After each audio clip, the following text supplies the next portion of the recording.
All right, guys, it is now official. The so-called One Big Beautiful Bill has officially passed the Senate, has officially passed the House as of this afternoon. Only two Republicans ended up voting against it, Thomas Massey and Brian Fitzpatrick, and is now headed to President Trump's desk for a signature. So all the talk of the concerns about the deficit, all the talk of the concerns about the Medicaid cuts, all of the talks about the concern about clean energy projects taking jobs in key Republican districts, none of it mattered in the face of the cult of personality that is Donald Trump.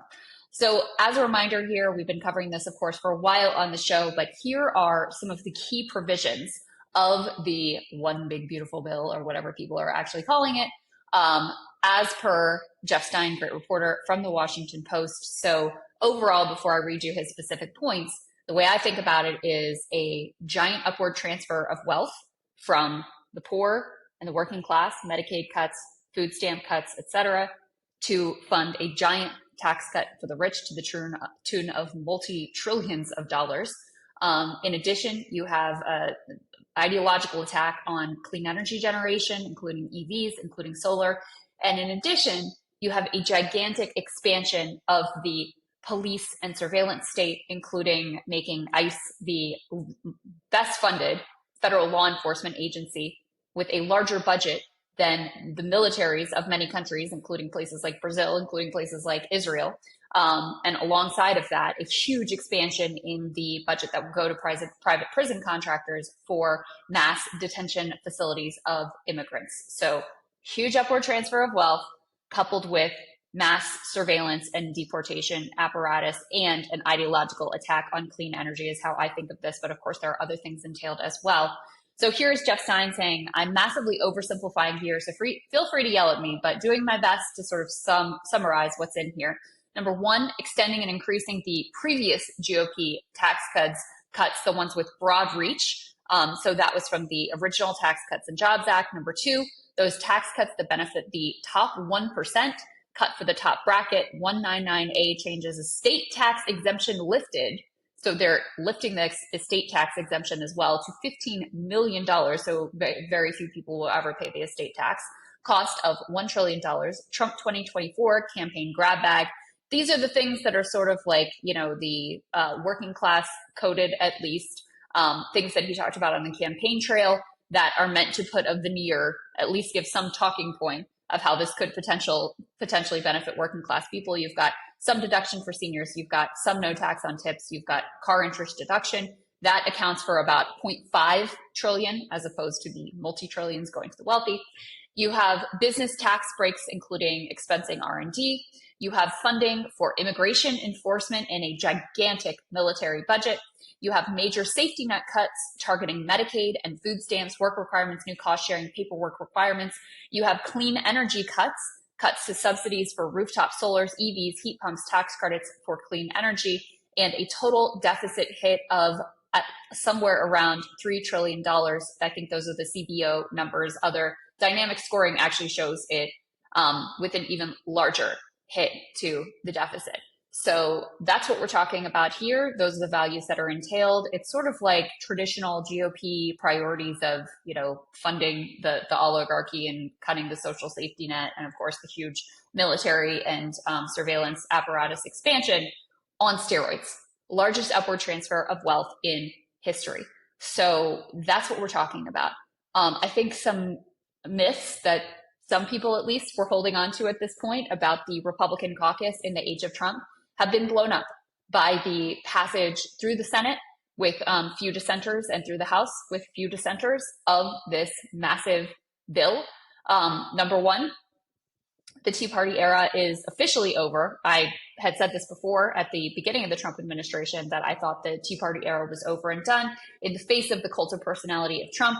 All of those, the Chip Roys of the world, the Burchetts of the world who make some noise about caring about the debt, caring about the deficit, forget about it. They got bought off with like some Trump merch. According to Burchett's video coming out of the White House, so delighted that the president had the time of day for him. So those people, they don't matter. Cult of Trump wins out. The idea that there was any separate like populist right faction, this would be, Josh Hawley would be sort of the emblem of the possibility of such a thing existing. He went so far as to write a New York Times op-ed about how Medicaid should not be cut. Of course, Medicaid is slashed in this thing. Everyone knows that. Millions of people will get kicked off of Medicaid. And lo and behold, Josh Hawley, after saying he wouldn't vote for a bill that cuts Medicaid, he votes for the bill that cuts Medicaid, as do all of the other people who position themselves within the Republican coalition like they are somehow populist, economically populist, and a break from the traditional Chamber of Commerce type Republicans. So forget about them. And then these so-called moderates in swing districts. This is the Lisa Murkowskis of the world, the Susan Collins of the world. In the House, they have their own sort of moderate Republicans who were making noises. Oh, we're a little uncomfortable about Medicaid. Oh, we're going to sign a letter about how we don't want this attack on clean energy because it creates jobs in our district. No, didn't matter. At the end of the day, when Trump said, you're gonna jump, they said, how high? All of the things that they were complaining about, pretending like they weren't going to vote for, they all, with the exception of 2 in the House, sucked it up and voted for them. So the only people who appear to have any really consistent principles are the ideological libertarians, Thomas Massie and Rand Paul, who went ahead and voted against this. But it is Trump's party. Doesn't matter. He didn't even barely know what was in the bill. He told in one of the meetings with these people, he said, oh, don't cut Medicaid. And they said, well, this does cut Medicaid, by the way. So he just wants to win. He wants to deliver for his donors the giant tax cut that he promised on the campaign trail. And it looks like he's going to be able to do that. So now the next question is going to be, how bad is the fallout going to be? I mean, that's the most important thing. I'm not talking about from a political perspective. I'm talking about from a real life perspective. I spoke with David Dayen this morning of American Prospect. I believe that Ryan and Emily talked to him earlier in the week. He's been following and tracking the bill really closely and its potential impacts. He seems particularly concerned about what this is going to do to the hospital system, the rural hospital system in particular, but there's going to be fallout throughout the entire hospital system. Hundreds of rural hospitals could potentially close because of taking this much money out of the healthcare system through these huge cuts to Medicaid. There are also cuts to Medicare that are sort of follow on because of the way that this bill was done. There's technical details there, but when you add it all together, you've got at least 17 million people who are going to get kicked out of health insurance, with huge cuts to the system overall. So hundreds of rural hospitals potentially closing. That leaves people in rural communities without any place that they can go within hours. That could lead to, you're having a heart attack and you can't get care in time. Guess what that's going to mean? It also, coming from a rural community and living in a lot of rural areas, I can tell you, that kind of a hit to the local economy is absolutely devastating. Oftentimes, if you have a hospital located in one of these small towns, it is the largest employer there.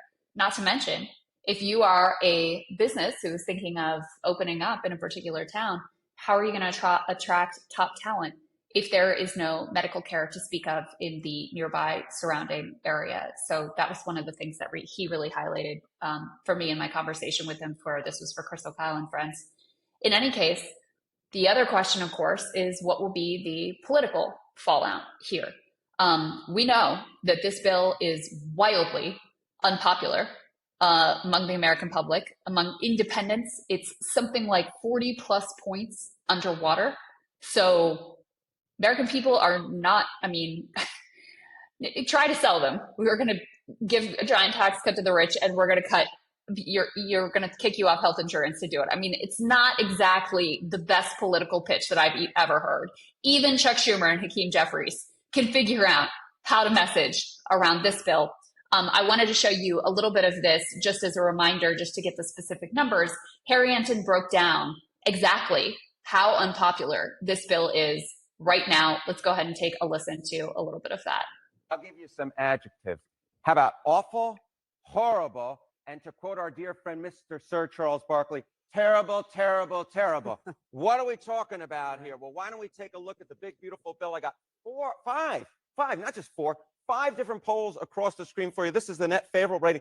The highest rating comes from the Washington Post at minus 19 points. How about Pew, minus 20 points? How about Fox, minus 21? Quinnipiac, minus 26. And KFF takes the cake at minus 29 points. When you have a bill whose net favorable rating ranges from minus 19 points, which is already terrible, all the way to minus 29 points. The bottom line is the American people don't see this as a big, beautiful bill. They see it as a big, bad bill. They hate it, hate it, hate it. They think it's awful, awful, awful. So there you go in summation there. And he goes on to indicate that among independents, it's even worse. It's like minus 43, I think was the number among independents. Now, I also saw some numbers, though, that indicated that many Americans don't really know that much about this bill. They haven't heard that much about it. They aren't aware that it entails significant Medicaid cuts. And so there is a possibility that, you know, the impact of this and the blame attribution from the real world fallout from this, that doesn't really get fully metabolized by the American public, because this is the Donald Trump flood the zone strategy. You know, part of the reason why this didn't get nearly as much coverage as it deserved, given how extraordinary and, you know, revolutionary, I say that in a very negative connotation here in this particular instance, that this bill is because we were just all fixated on, oh my God, are we at war with Iran? What is going on here? And so even our show included, it just didn't leave a lot of space as this thing was sort of slowly making its way through the legislative process to really properly discuss it and bring in experts and build some sort of, you know, mass public awareness around what was going on here. I have no doubt that in another week, God knows what Trump is going to do next and what sort of firestorm he's going to set off that is going to leave this massive bill and the dire implications of it is just going to leave that in the dust. So that's one of the challenges of Trump 2.0 in particular, is it's just become so hard to really call attention even to things that are so extraordinarily important. So look, I think it's smart money is that Republicans probably lose in the midterms, lose control of the House. I think that, you know, continues to be very possible.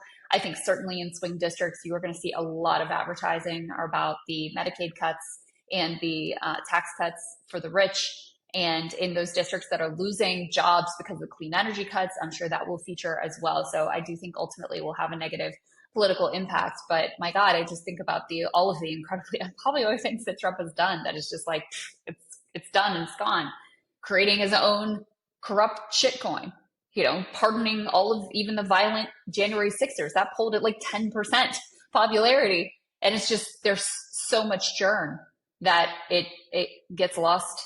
And you're on to the next thing, on to the next thing, on to the next thing. So who knows what the ultimate political fallout will be. But as I said before, the most important thing will, of course, be the real world fallout and what it is going to mean for people. And I am deeply concerned about what we're going to see there.